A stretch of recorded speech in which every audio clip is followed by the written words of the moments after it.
Hey everybody, Josh Searson of World Alternative Media here, and we are joined by one of my favorite people in cryptocurrency, and that is Trace Mayer. First of all, thank you very much for joining us. Oh, thanks so much for having me. Absolutely. So there's a lot in the news, and one of the things I wanted to get to you about is regarding, there's a lot of fear. A lot of people are worried about war, plagues, recession. Recession is in every headline, it seems, these days. But there's also solutions that seem to be becoming more and more prevalent. A lot more people are using Bitcoin, I find, in day-to-day transactions as a safe haven. We saw after the threat of war with Iran, a huge boom in Bitcoin. I wanted to ask you your thoughts on as we enter the halvening on May 16th, I believe, we are seeing all this fear combined with the solutions, people flooding to the solutions. I wanted to hear your thoughts on where you see Bitcoin going in the face of all this fear. Yeah, well, I think that, when you have control over yourself and control over your emotions, and really that's what it's about, right? Becoming a master at the art of living. Why live in fear? Like, why, if what you're doing is what you love to do, then what do you have to fear, right? And essential to that is you need a foundation of good health, because if you're in chronic pain all the time, it kind of infringes on your ability to enjoy life. You need wealth, because if you're always in fear of like the next, whether you're getting a paycheck or how you're going to pay, like if you're in debt or stuff like that, so you got to have your financial house in order and like have that good. Then you can start having really good experiences, in life, and you can just be fun and have do what you're supposed to do. Like we're not meant to live in fear. We're meant to be happy and have fun and like enjoy life, and and then you want to, it's not where you go, but it's who you go with. So then that fourth part is your relationships. So, becoming a master at the art of living, you need to have your health, your wealth, your experiences, your relationships, doing what you love to do, doing what you feel a real passion and a calling to be engaged in. And then, what do you have to fear? Like, there's nothing to really be scared of, and that's one thing that's great about Bitcoin is the enabling power that it gives you. Holding your own keys, running your own private node, being in control of your money, because that money is such a, the way the human mind interacts with it, it can stir up a lot of strong emotions and stuff like that. And so, Bitcoin is just such a powerful tool for being able to get that part of your life under control. Right, and solutions are so much more important than being in fear. I find people that are in fear are far too often ignoring potential solutions and focusing on emotion.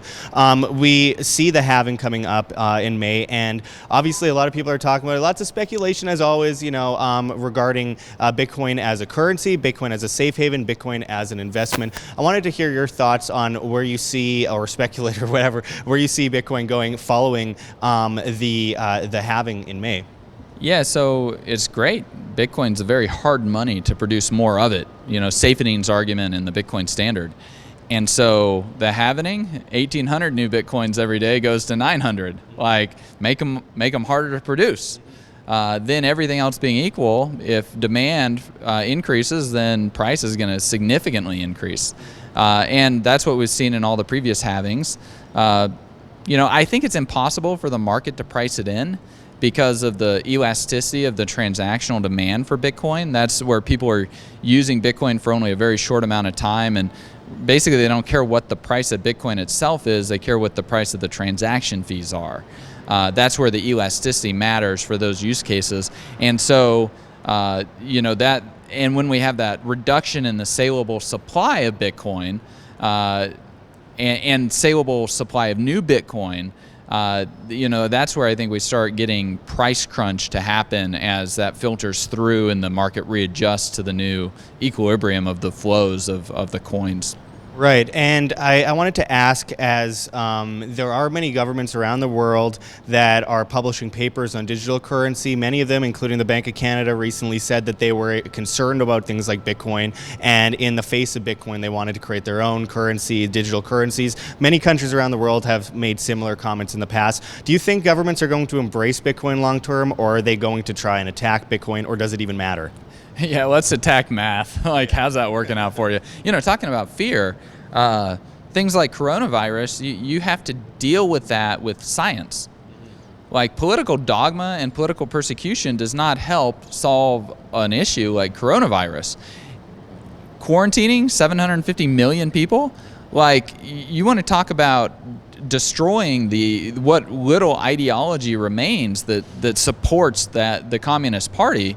I think the bigger risk to China is not necessarily coronavirus, but just the nature of political change over there. Because there's really only one way they do it. They don't elect Orange Hair Man, right? Like, they have bloody revolution with 10 million, 20, 30 million dead people. That's how China changes the political system. Like, the coronavirus, it's just a complete disaster. And you're gonna like censor all the talk about it, especially the doctors that like were trying to warn about it and prevent the problem, and for political expediency. It just throws such a curveball at like maintaining that ideological support, because as Mises says, like, you try to do that when you lose enough of the ideological support, the oppressed rise up and cut off the knees out from underneath the tyrants and the rulers. And so, and look what it's going to happen to the Chinese economy because of all this, like, just everybody being holed up, right? But guess what? There's still $30 trillion of debt, and people still got to make interest payments and got to make debt payments and stuff like that. So, I think that's going to all be very, very interesting to see how that plays out. And you really, what's the government going to do? Like, we've now got a $150 billion market cap. We've got like a couple $100 billion market cap with all the other altcoins and stuff added in. We got stuff like Monero, and the really disruptive stuff like Mimblewimble isn't even hardly, we got Grin and Beam, and now we have a new Mimblewimble coin that launched in November of last year, and it's already like tearing up the scene. If you go and actually look at it, so which I recommend people to do, because this is disruptive innovation. And Bitcoin was disruptive, and Mimblewimble is this is software and it's extensible, and scalability increase, privacy, fungibility, anonymity. Like, they think Bitcoin's a problem. You actually can see what's happening on the Bitcoin blockchain. You can track senders and receivers and amounts.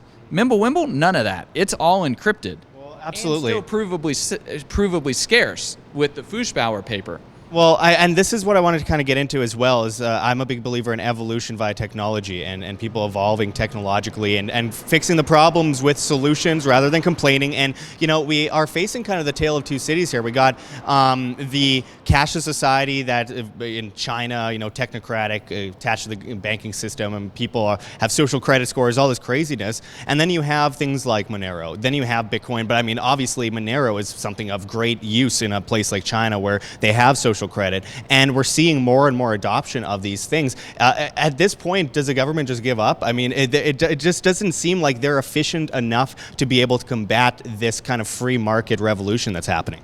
Well, they're very hampered, right? Like, they have to maintain the ideological support of the people. Oh, you're going to ban math. Right. In a Western democracy where the U.S. Supreme Court has upheld cryptography as freedom of speech, like, how do you think you're going to do this?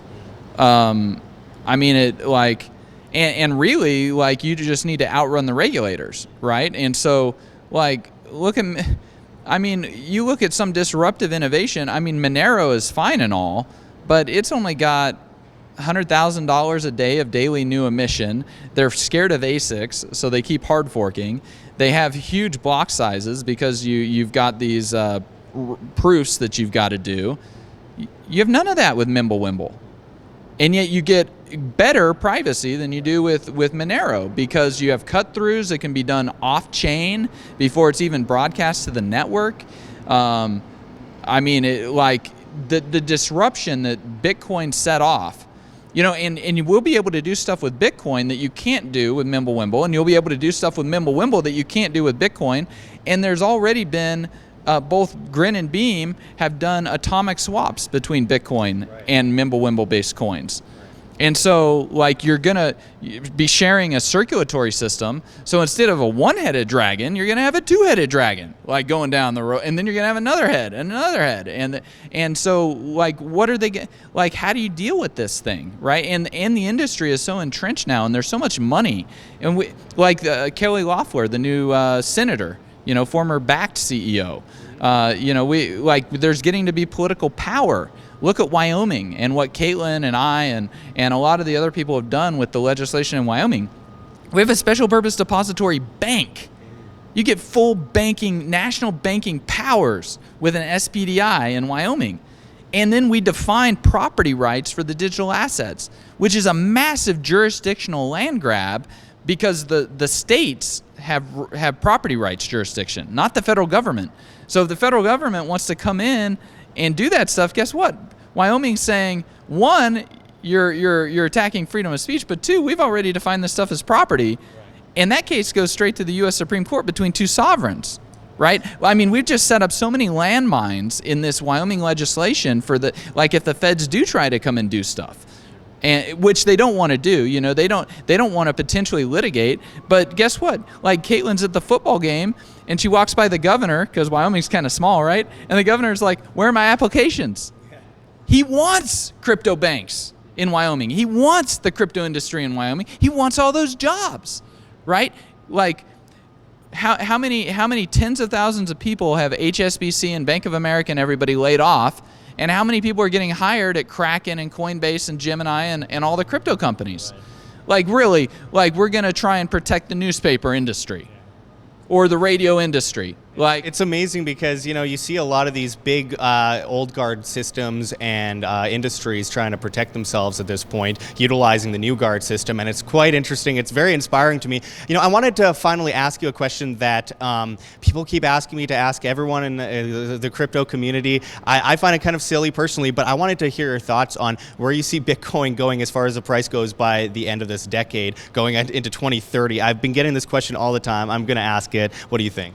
Well, the best analytical work, well, let's start with the fundamentals and the qualitative work, because we're looking at the qualitative properties of money. And that would be my 7 network effect thesis and Saifedean's Bitcoin standard argument. And then let's look at the quantitative work, and that would be Plan B, because we've got co-integrated, correlated data. And we're looking at like 6-figure Bitcoin price sometime between the end of 2021. Like, I mean, where this thing is going and how fast it's going, I mean, this is co-integrated, correlated data. Unfortunately, John McAfee called it a little bit too early for himself. I wish him well, but... Yeah, no, he's just seeking publicity also, being bombastic. But I mean, if you're interested in doing serious work and serious analysis, it's 7 network effect, it's Bitcoin standard, and it's Plan B's stock to flow model for Bitcoin price and scarcity. I mean, if you've got a different argument, bring it, because I mean, it's co-integrated. Like, it's all in the co-integration. So, and that math is good. Like, nothing's been fudged with that. And I'm interested in, what do tens of millions of people who have made billions of transactions, like, what's represented in their price data? Because they probably know as a whole more than I do, because I'm just one actor among those tens of millions, right? So, that's what this co-integrated correlated data is bringing out. It's helping us understand, like, how people are valuing Bitcoin and that price. Well, it's always really interesting talking to you. You're always my go-to source when it comes to this community, and I'm really excited about what comes next. As we close this off, can you tell everyone where they can find more of your work and support the work you do? Yeah, so just at Trace Mayer on Twitter. I like to have fun, like our president. And Bitcoin Knowledge Podcast, www.bitcoin.kn. I interview all the top people in the Bitcoin space and have a lot of fun. It's kind of like we're going out for drinks and you just get to listen in on the conversations. I really appreciate you joining us today. Thank you. Thank you. Like what you see here at WHAM? Don't forget to check the links below. GoFundMe, Patreon. We cannot do it without you guys. Every donation is extremely, extremely appreciated as we're getting incredibly shadow banned. We've lost 80% of our audience since January of 2019 and counting. They are ripping us apart here on YouTube, and the only thing we could do in the meantime as we prepare for the next big step is to ask for help from the viewers that support our free information that we try to post on a daily basis. You can also find us on Subscribestar, where just $1 a month, that's all it takes, $1 a month is all it takes to truly make a huge difference. If everyone gave $1 a month, it would change everything for independent media, and we could win this information war, and we can defeat the mainstream medias eventually. And of course, on Subscribestar, we post subscriber-only content that you'll only see on Subscribestar. So make sure to pledge there, become a patron. That makes a huge difference, guys.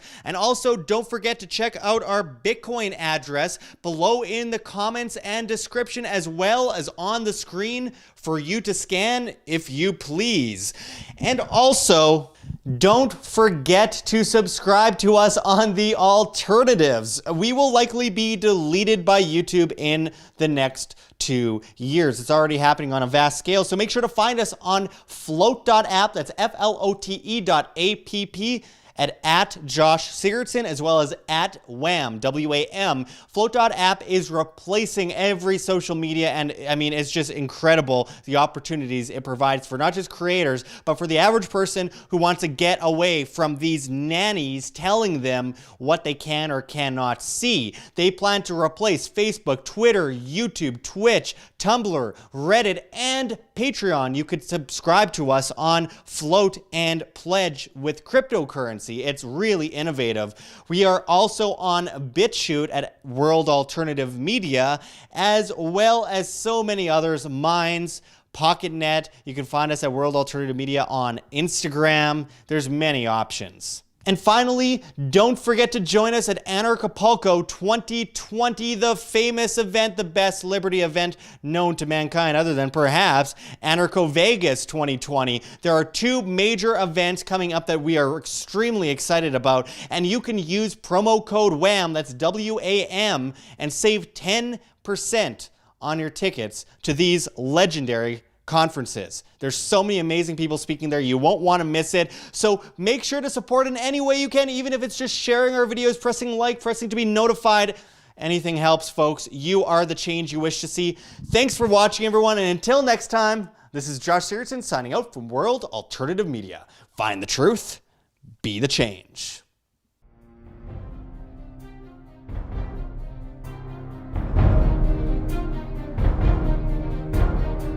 I'm sure you have already changed people's minds in your young age because you're involved, and I like that.